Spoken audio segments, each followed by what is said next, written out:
Hallelujah ဒီနေ့တကယ်ကိုဖခင်ကြောင့်ပြန်ရောက်တဲ့ချိန်ပါဘောနော်တကယ်ကိုကျေးဇူးတော်ခံစားရတယ်လို့ကျွန်မမြင်တယ်ဘာလို့လဲဆိုတော့ကျွန်မတို့ဒီ Hallelujah Worship Center မှာလွန်ခဲ့တဲ့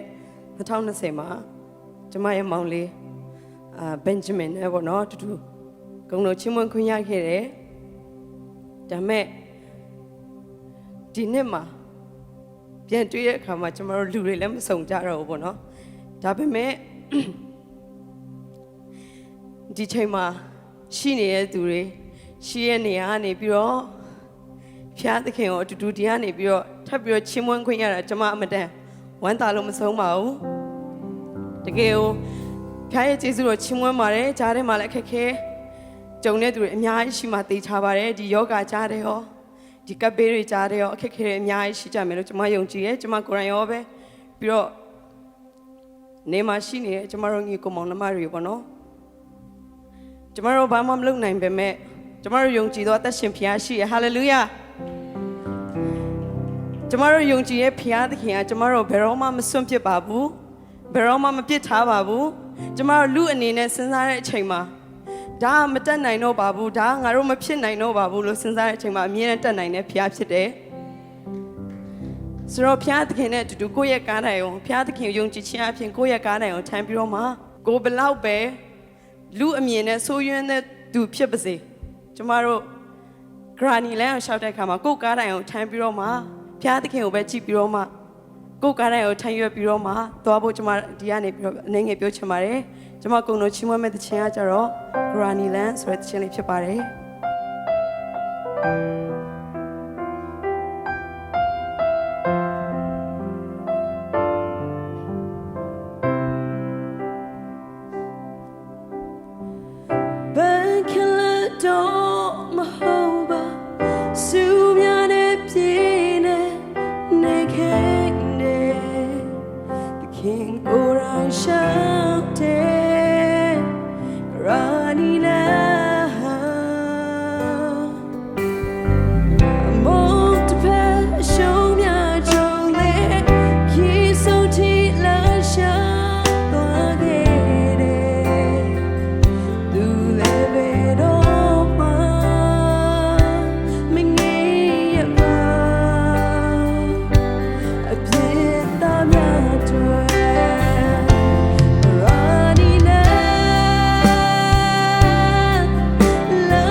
ကြားနာသူအရောက်ချင်းစီတိုင်းပေါ်မှာဖျက်ပြတဲ့ရဲ့ကောင်းချီးပေးပါစေ